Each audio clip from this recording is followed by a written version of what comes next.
Essa transmissão é um oferecimento da TV IDEAC em parceria com a FEB TV. Curta, comente e compartilhe. TV IDEAC, gerando som e imagem para levar a doutrina espírita até você.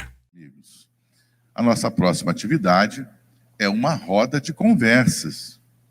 E o tema, ainda que eu falasse a língua dos homens e dos anjos e não tivesse amor, seria como o metal que soa ou como o sino que tine. Está em 1 Coríntios 13, 1.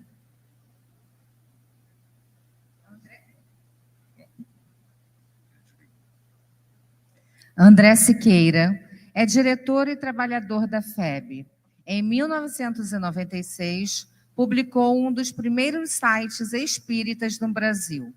Desde 1979, atua como evangelizador e coordenador de grupos de estudos sistematizados do Espiritismo. Tem mantido uma agenda de palestras sobre a temática espírita por todo o país.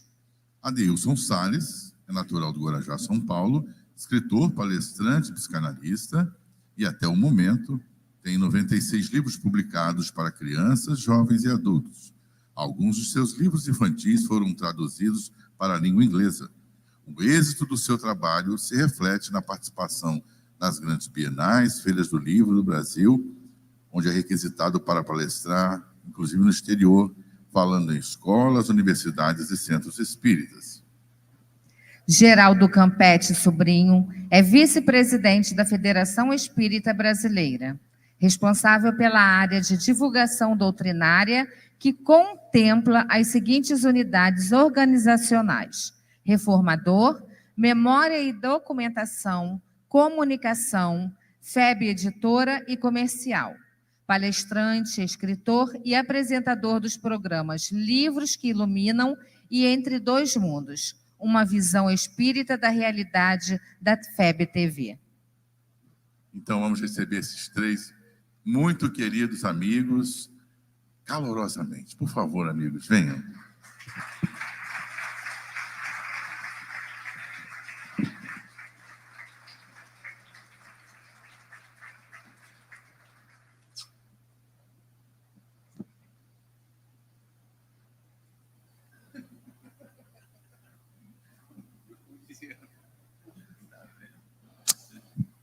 Logo cedo.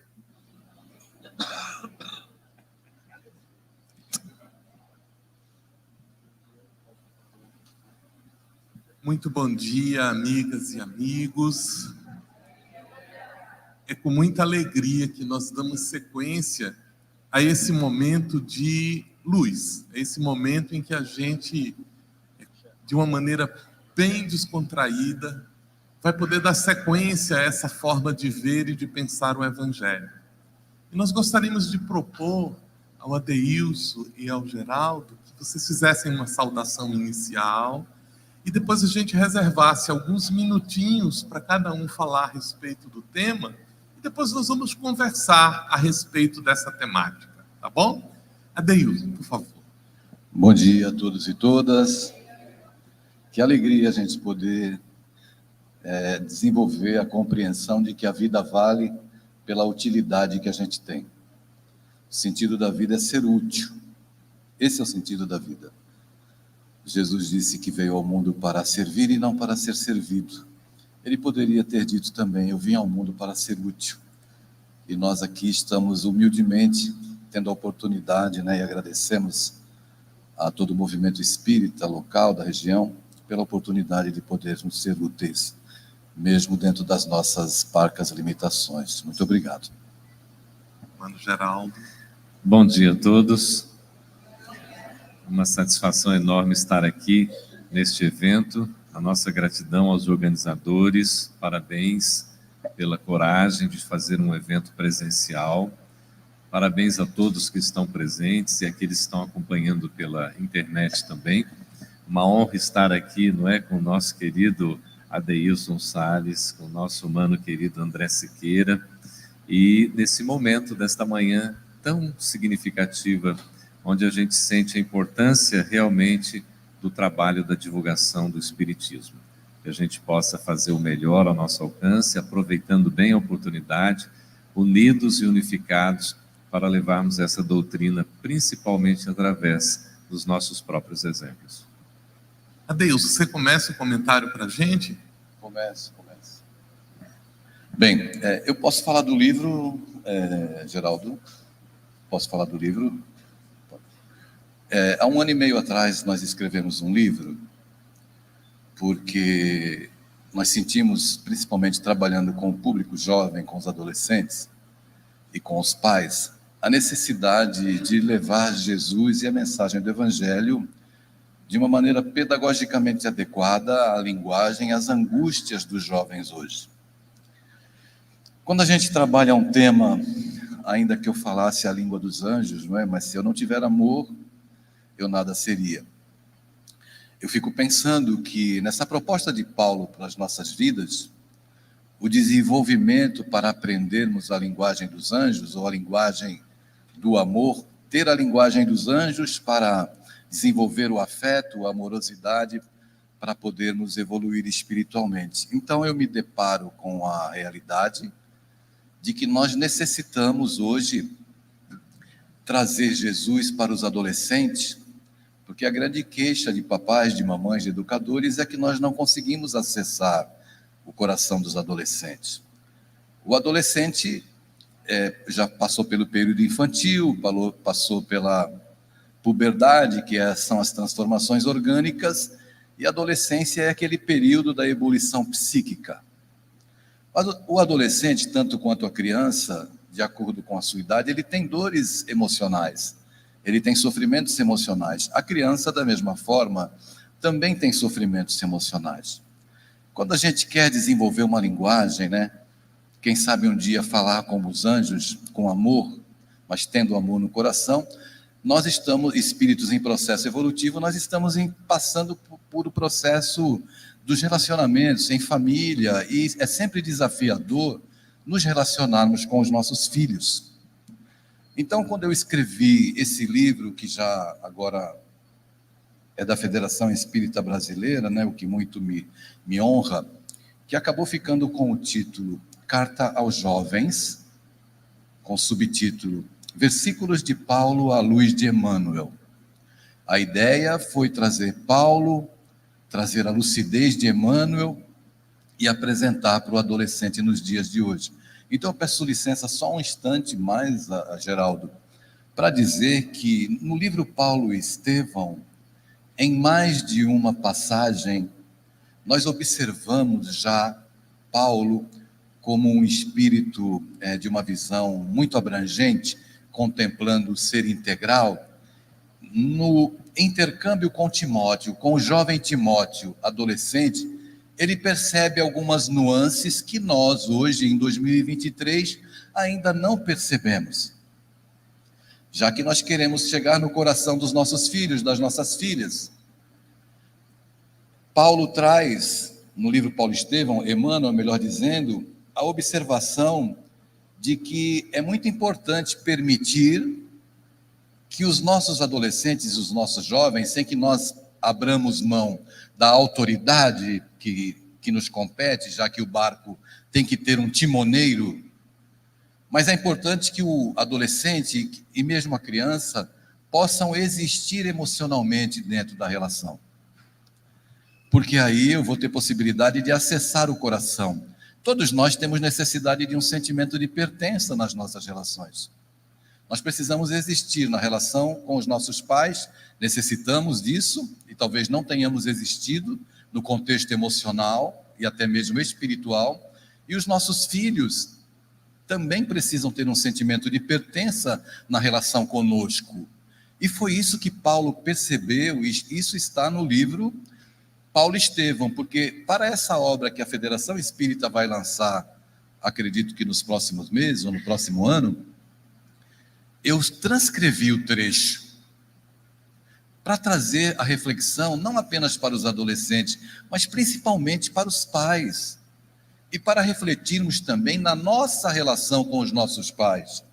Então, Paulo percebe muito bem, aqui quando ele fala, isso aqui é o trecho do livro, viu, minha gente? Por isso que eu pedi licença Porque o livro não me pertence mais, ele pertence... A gente escreve e depois ele ganha o mundo, né, Geraldo? E que possa cumprir um desiderato de ajudar as pessoas.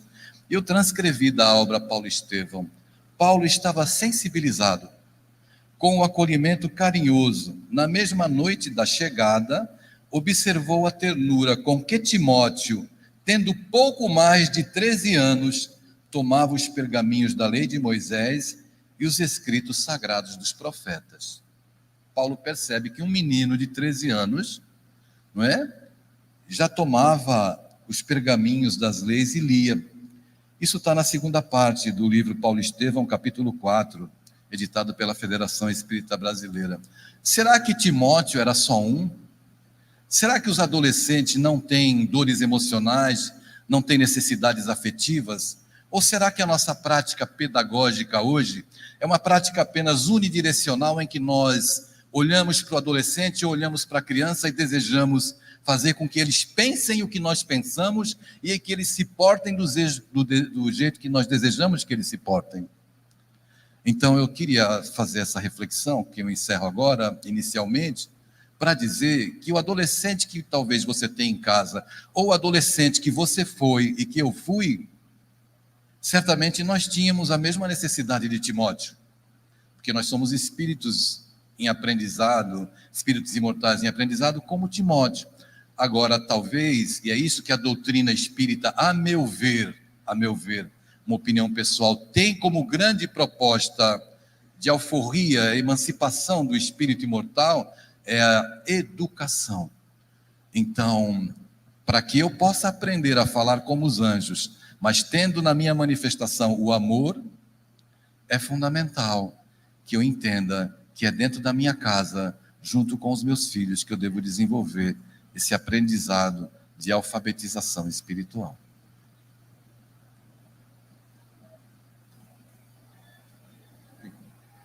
Queridos, aqui no texto do Evangelho, 1 Coríntios, capítulo 13, então é a primeira carta de Paulo aos Coríntios, não é?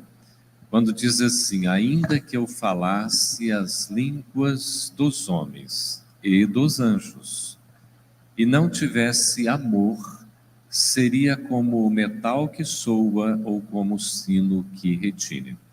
Quando a gente vai fazendo a leitura, né, tão gostoso, aqui é um versículo, está tudo bem com áudio? Tá ok? A gente verifica como é interessante as palavras-chave, né? O Mano, que é da ciência da informação também, aí, o Adeus, que é o autor, escritor, né, palestrante, a gente verifica como é gostoso um texto bem escrito. Como é importante a gente entender o seu contexto.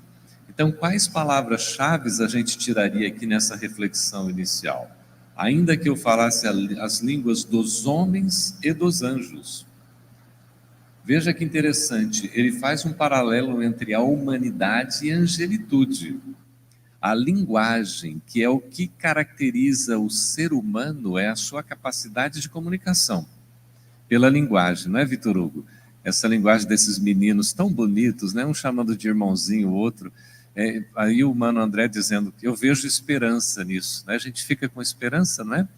Vendo esses meninos, né, novos assim, novos de corpos, né? Porque os espíritos já são antigos. E a gente vê a experiência, o trabalho tão bonito. O Adeilson, com quase 100 de livros publicados, esta linguagem que vai chegando ao coração, a linguagem que vai chegando à mente, para nos consolar e nos esclarecer. Essa linguagem que é dos homens, no entendimento da humanidade real, como Cristo foi o seu maior representante, do homem integral, e também dessa humanidade angélica, no sentido de que nós estamos evoluindo e nós vamos nos aperfeiçoar. Mas a palavra-chave fundamental é a expressão de Paulo que condiciona: se não tivesse,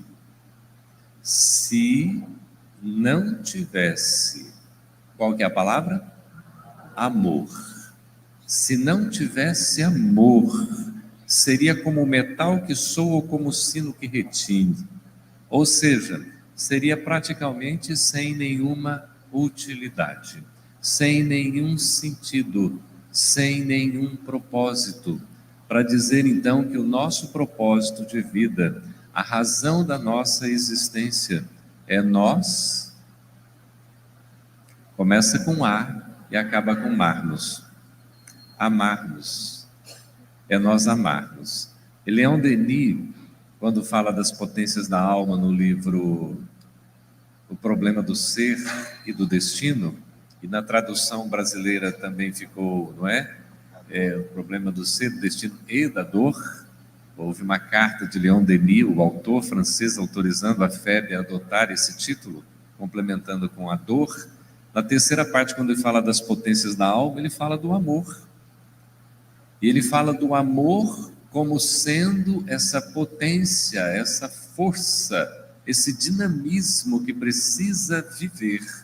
E aí ele recomenda: aprende a amar. E eu pergunto para mim mesmo, estendendo a pergunta para vocês: será que eu sei amar? Será que nós sabemos amar? O que significa o amor?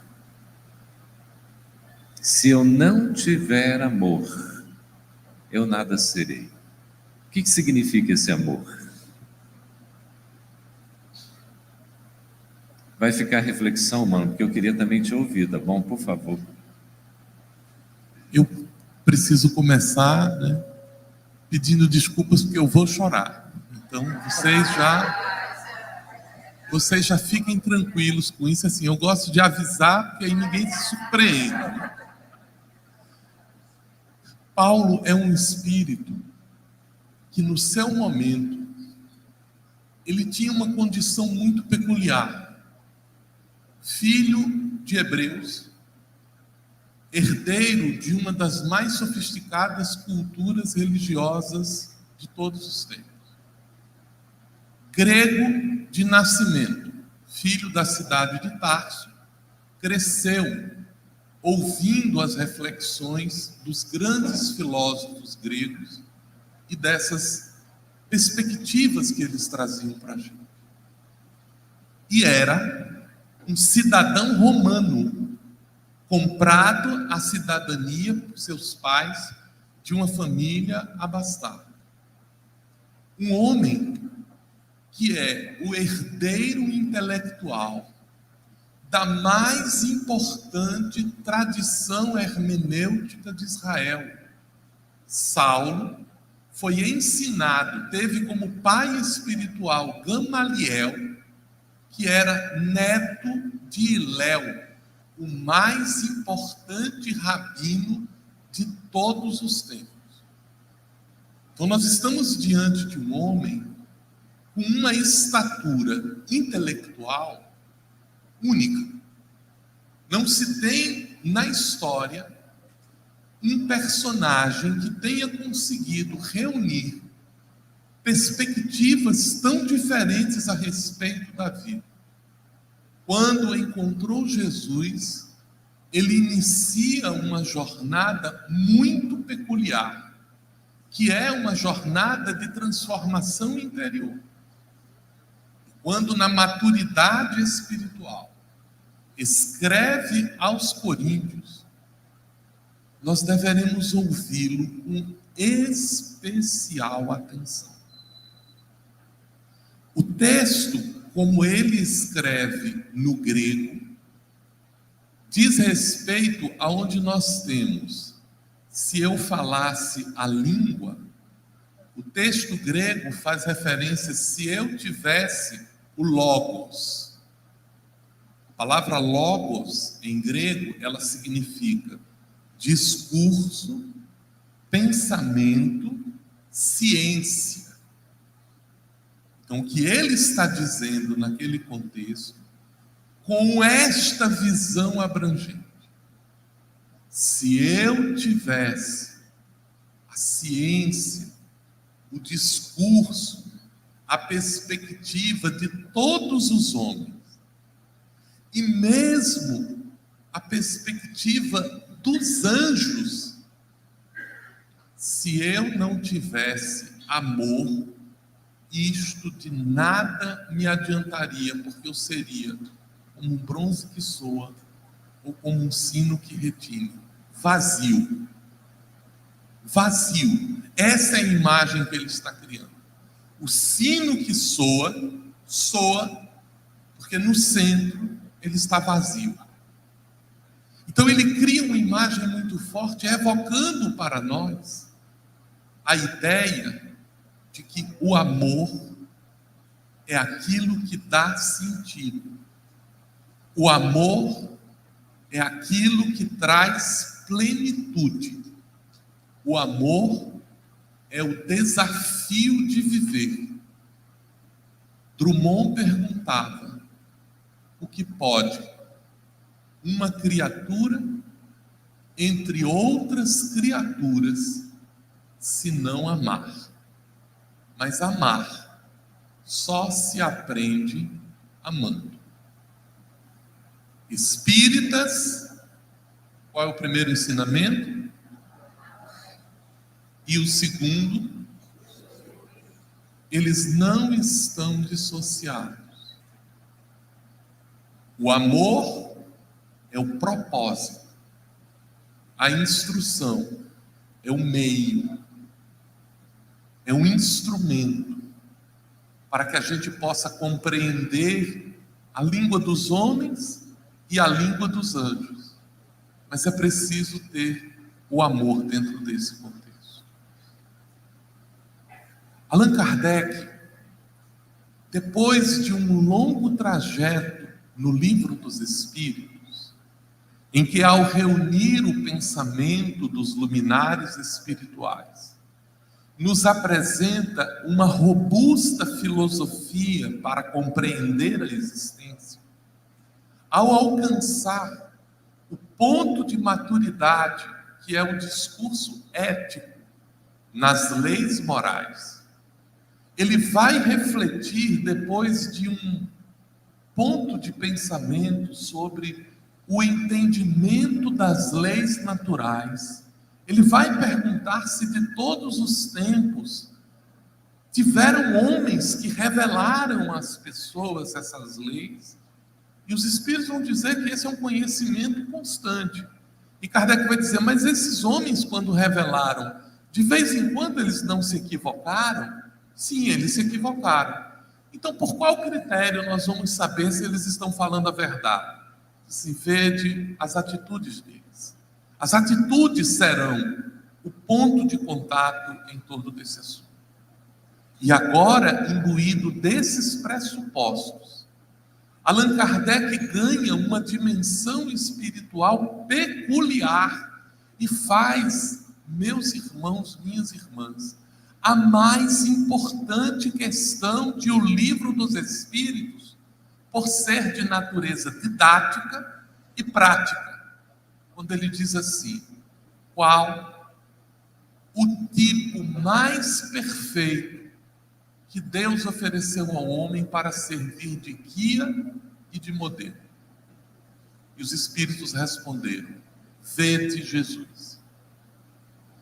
Tem-se estabelecido a referência. Allan Kardec prossegue e mais adiante, na questão 886, perguntará: qual o verdadeiro sentido da palavra caridade? É importante abrir um parêntese, porque a palavra caridade, ela significa originalmente três coisas: justiça, amor e caridade. O sentido original do termo alcança esses três elementos que Allan Kardec recupera. E ele vai perguntar qual o sentido dessa palavra, como a entendia Jesus. Adeilson, o que é que significa amor hoje? Pois é realmente uma pergunta desafiadora. Todavia, nós temos aí o farol da doutrina espírita para nos apontar. Mas a gente deve ter um olhar em que nós possamos contemplar a nossa vida aqui na Terra, do berço ao túmulo. Por isso que eu sou muito chato.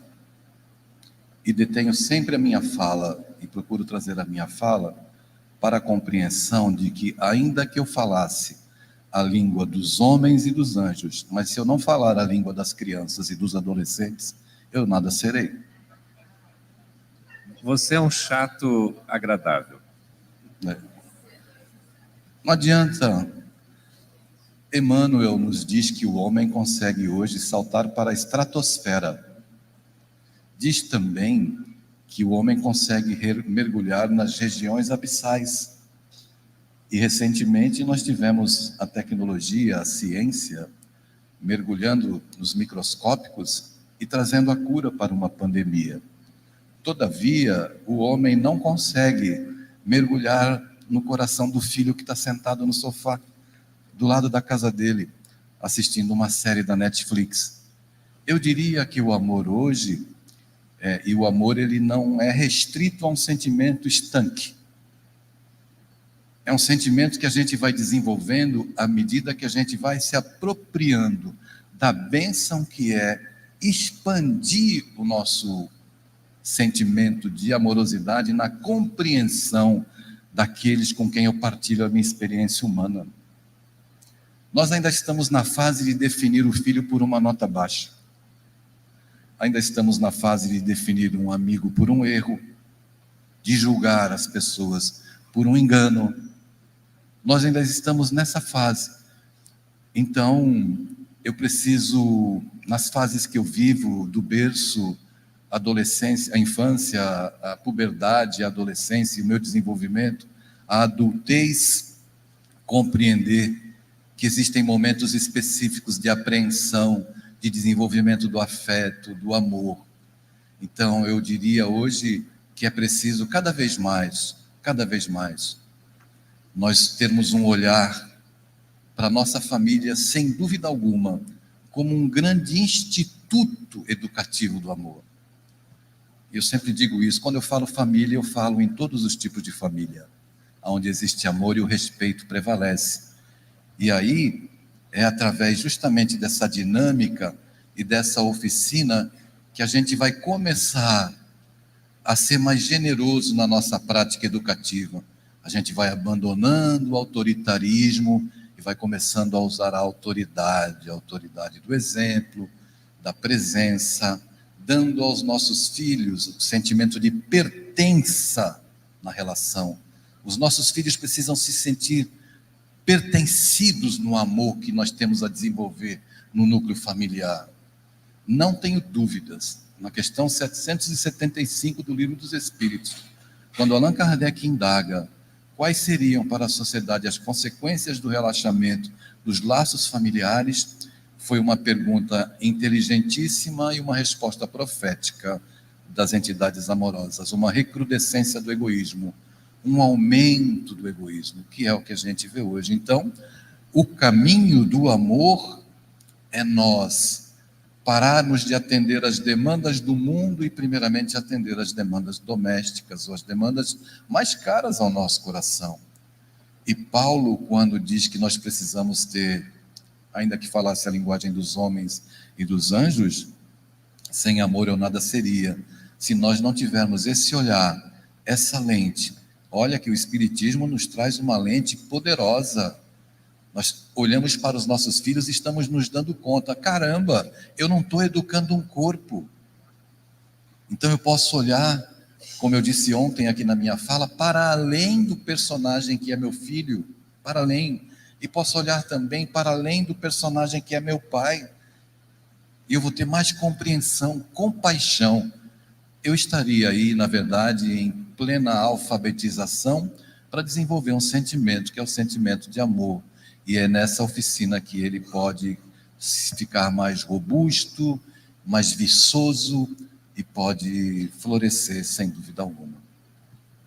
A gente verifica, né, Deilson, André, queridos, queridas, esse conceito do amor como uma ação, como um dinamismo que busca resultado efetivo, que possa criar laços de verdadeira afetividade, na constituição de união, de solidariedade, de fraternidade, porque todos somos uma família, somos filhos de um mesmo pai, portanto, somos irmãos.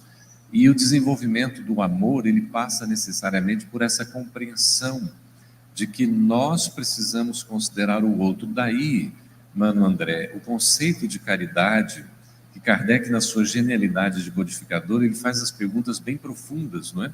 E ele queria saber qual o verdadeiro sentido da palavra caridade, conforme a entendia Jesus.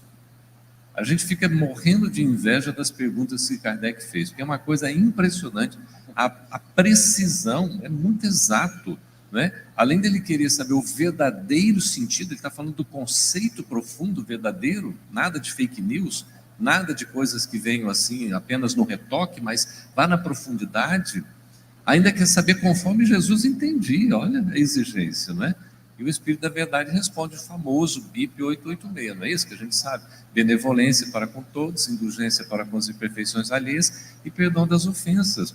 Então, esse amor realmente, André, tem a ver com a justiça, que é a primeira revelação.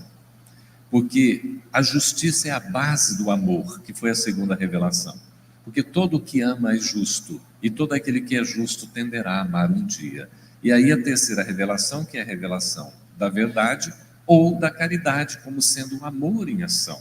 Então a gente vê realmente a sabedoria de Paulo, num dos maiores condutores, intérpretes e divulgadores, pelo próprio exemplo e pela escrita e pela fala da mensagem do Cristo, quando leva essa necessidade do amor verdadeiro, que é a essência do nosso coração. É por isso que eu queria só, fechando aqui essa fala, trazer o prefácio desse livro, que é Pensamentos em Paz. Achei tão interessante o título, mano, né? O mano aqui, Gutenberg, tão bonito, porque a gente precisa de paz, e o amor é aquele instrumento para que a paz possa efetivamente ser implantada na terra, porque amor é coração, e a paz começa no coração de cada um de nós. E o nosso Deus faz aqui a apresentação, dizendo que as vozes do céu.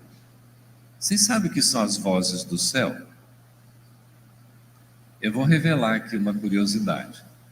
O livro Evangelho segundo o Espiritismo não começou com esse título. Vocês sabem que ele teve um título que é Imitação do Evangelho segundo o Espiritismo, na sua primeira edição em 1864. Em 1865 teve a segunda edição, mudou o título apenas. Em 1866 ele se transformou, o livro foi completado, foi reorganizado, como Kardec fez em todas as obras da codificação, sem exceção. Ele trabalhou todas, atualizou todas, revisou todas, corrigiu todas, desde o Livro dos Espíritos até a Gênese, que mais de 90% do texto da Gênese é da lavra de Allan Kardec. Então não caímos na ilusão de querer atualizar Allan Kardec, porque o que a gente precisa atualizar é a nossa ignorância.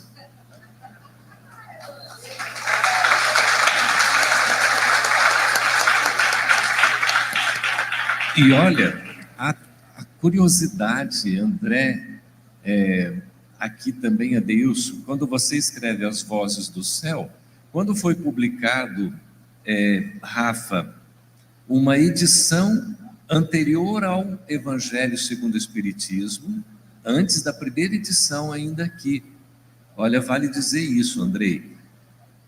Sai publicada uma edição do Livro dos Médiuns, que é o segundo livro do Pentateuco, o Livro dos Espíritos, o Livro dos Médiuns. Viria então o Evangelho, que foi publicado em 64 com o título Imitação do Evangelho, mas o título divulgado na quarta capa, como era comum acontecer, uma espécie de catálogo que trazia o título e uma breve explicação da obra que seria editada. Olha que interessante, já se fazia isso. Então, na quarta capa do livro, daquela brochura, naquela cor verdinha, que é o original, ele divulgou As Vozes do Céu. Então, o Evangelho, segundo o Espiritismo, originalmente se chamaria As Vozes do Céu.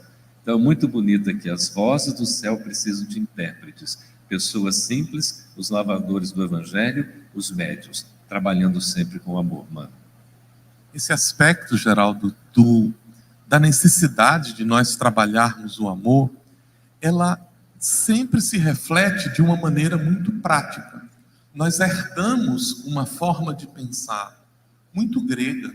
Os gregos pensavam assim: eles precisavam definir conceitos para, no entendimento dos conceitos, avaliarem se as coisas são dessa ou daquela maneira. Então, antes que eu pudesse reconhecer o Geraldo, eu tinha que definir Geraldos, para saber se o Geraldo tivesse as características dos Geraldos, é que ele seria um Geraldo efetivamente. O pensamento hebraico era um pensamento diferente. O pensamento hebraico, ele era um convite a construir conceitos pela vivência. Então, não há uma preocupação de definir a ideia, há uma preocupação em definir um discernimento e experimentar isso. E, em parte por isso, nós sentimos tanta dificuldade em compreender o amor. Porque o amor é muito maior do que a nossa capacidade de entendimento. Nós não conseguimos com facilidade definir esse conceito, ao ponto de os próprios espíritos, ao trazerem uma definição, nos convidarem a 3 práticas: benevolência, indulgência e perdão, como elementos que nos apontam esse roteiro. Daí a necessidade de nós exercitarmos mais o conceito da prática do que a prática do conceito. Daí a necessidade de nós, antes de procurarmos o entendimento da instrução, nós exercitarmos o exercício do amor efetivo. Como Cristo exemplificou. Como Cristo exemplificou. Ele começa testemunhando, mano, a humildade, testemunhando na simbologia do nascimento, não é Deus. Ele não ensina, ele testemunha primeiro. É verdade. É interessante que antes do nascimento em si, na manjedoura, que já é a expressão da simplicidade, ele primeiramente não pôde nascer no coração daqueles que não quiseram receber Maria para o parto, para o trabalho de parto, né? Já revelando aí que o trabalho de divulgação do Evangelho, de desenvolvimento dessa humanidade, né, da família dos Espíritos, filhos de Deus, perpassaria aí caminho de lágrimas e de muitas dificuldades. E essa relação do exercício de amor, ela é curiosa, porque antes de Jesus falar sobre os conceitos, ele exemplificou todos eles. Então, quando ele chega, na primeira vez em que ele vai se dirigir às pessoas, no Sermão do Monte, ressignificando os mandamentos originais da lei, ele já havia exemplificado toda essa vivência. Eu me dei conta que eu não sou tão chato assim. Porque ele disse: deixai vir a mim os pequeninos, não é isso? Você é um educador por excelência, que coisa boa. Eu tenho encrenca com essa passagem, sabe, mano? Porque eu gosto de pensar que ele podia ter dito assim: deixai vir a mim os gordinhos. Oh, meu Deus. Olha, é interessante o amor à inclusão. Veja, Jesus, ele nunca excluiu a ninguém. Alguns se excluíram, por questão do comportamento renitente, essas coisas todas, mas Jesus sempre incluiu aqueles que eram os mais, digamos, desprovidos de inteligência, de condição social, aqueles que eram considerados párias, não é, na sociedade. Eu queria dizer que ele nunca excluiu ninguém. E a tua fala me ensejou aqui uma reflexão. Ele nunca excluiu ninguém.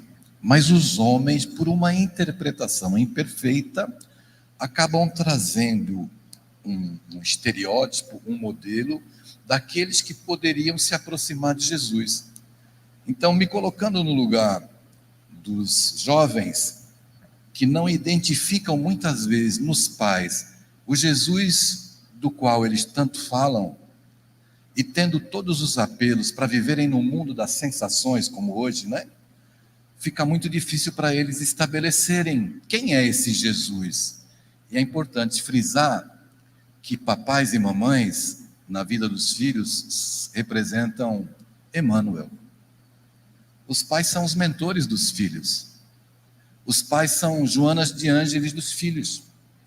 E isso eu acho que é muito relevante e a gente precisa refletir, porque Jesus, ele vai chegar a quem está voltando às lutas do mundo, às crianças e ao jovem, é através dos pais que eles vão ver o reflexo do Cristo, ou tudo aquilo que aponta o caminho do aprendizado do amor. muito curioso, porque esse sentimento de inclusão de Jesus na sua exemplificação, para mim, ela alcança um ápice muito singular quando Jesus, no Horto das Oliveiras, recebe Judas Iscariotes, que viria para entregá-lo a Roma.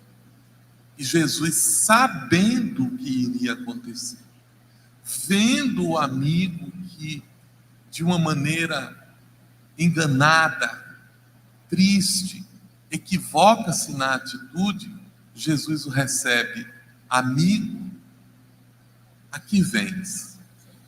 Esse sentimento que às vezes a gente precisava aprender, porque queria pedir licença para me dirigir a nós, os espíritos, herdeiros do Evangelho redivivo, que perdemos às vezes tanto tempo criticando, analisando, dizendo assim: mas você viu, Geraldo, a forma como Adeilson fala? Você viu, Adeilson, o modo como o Geraldo se dirige a isso?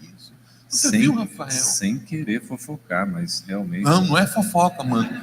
Nós inventamos dentro da doutrina espírita aquela atitude da biografia não autorizada, né?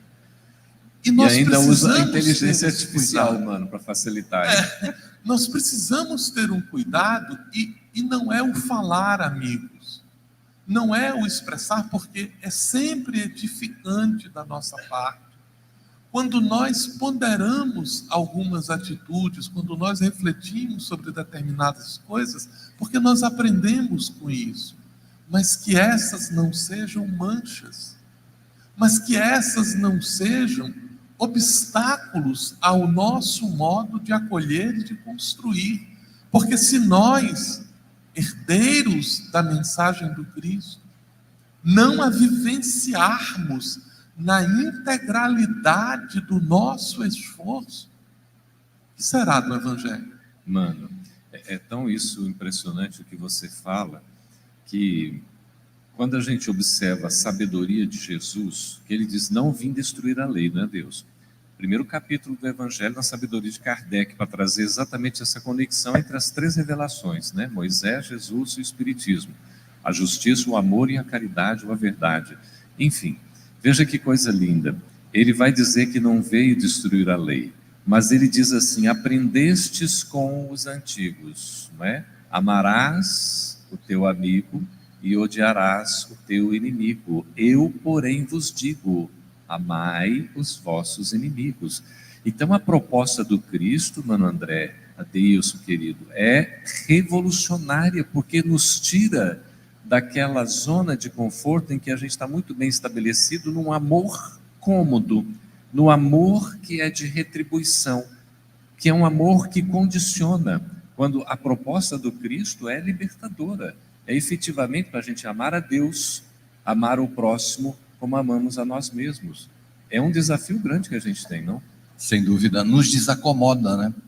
Eu, quando falo para o público jovem, eu sempre digo que Jesus tem características juvenis. E essa é uma característica, propor uma revolução.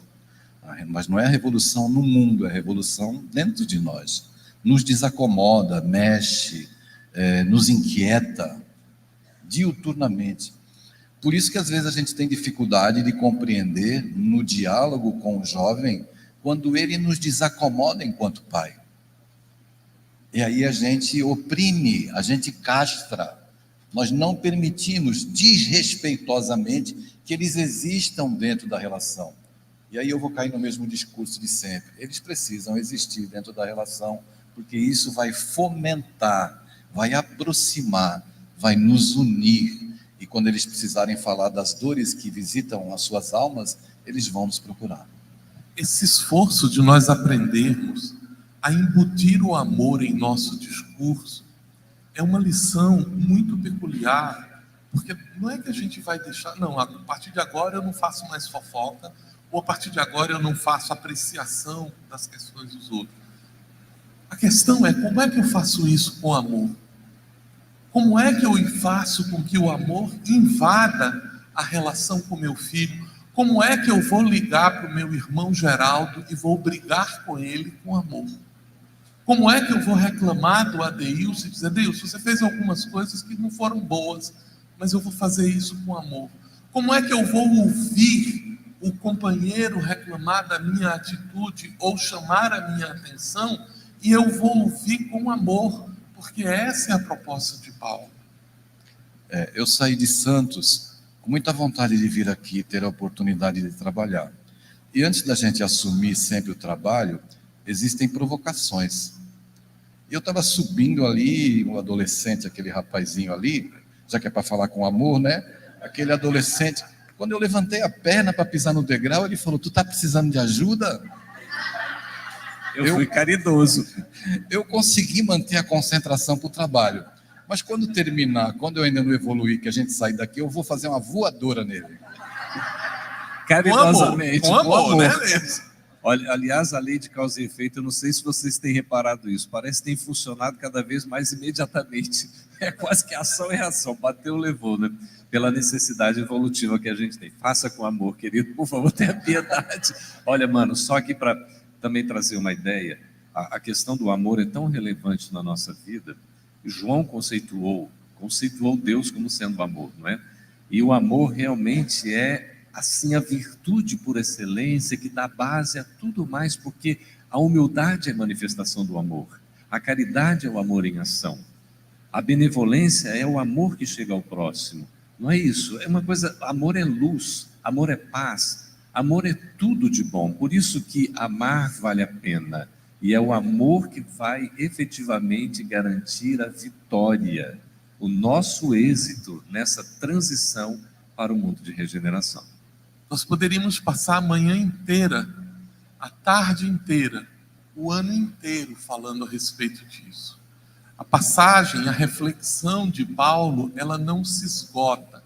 Ela deve permear todos os nossos discursos.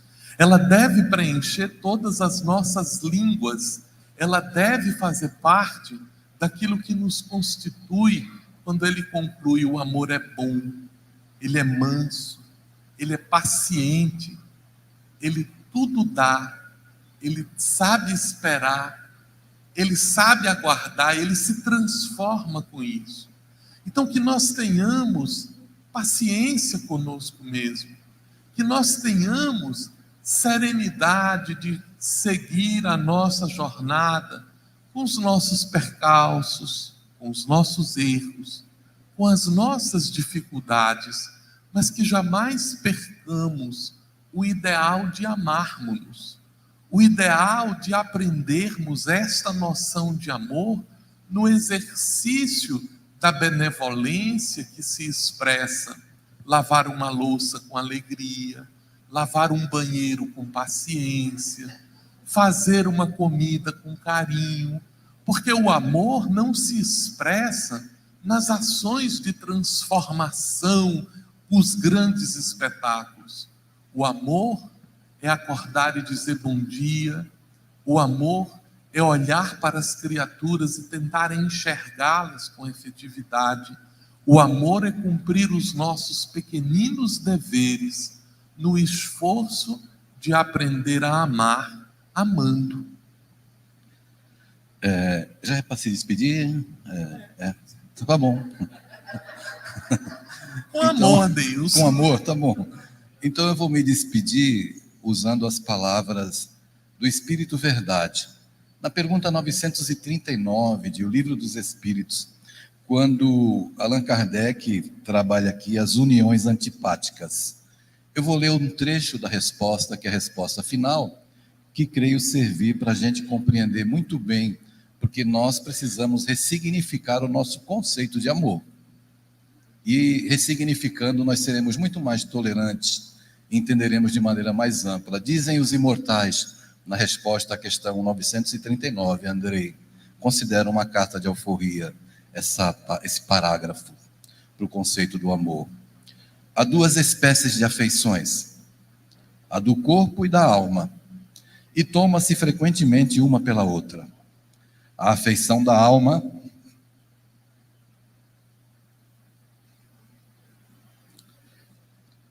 quando é pura e simpática, é durável.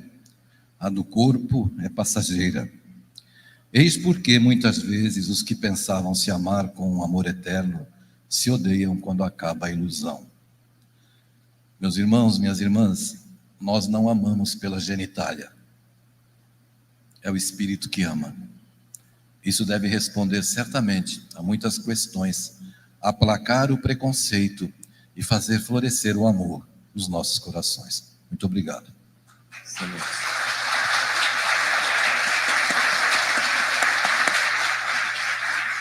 Olha, e para dizer aqui, Mano Goto, pode vir, que é o seguinte: uma maneira simples da gente amar e demonstrar o amor é dizer muito obrigado.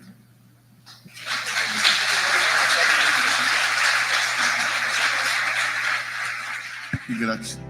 Aproveite a promoção do 4º Congresso Espírita do Norte e Noroeste Fluminense. Escaneie o QR Code que está aparecendo no canto da tela e aproveite os descontos especiais da FEB Editora. Digite o cupom promocional IDEAC23 e boa leitura.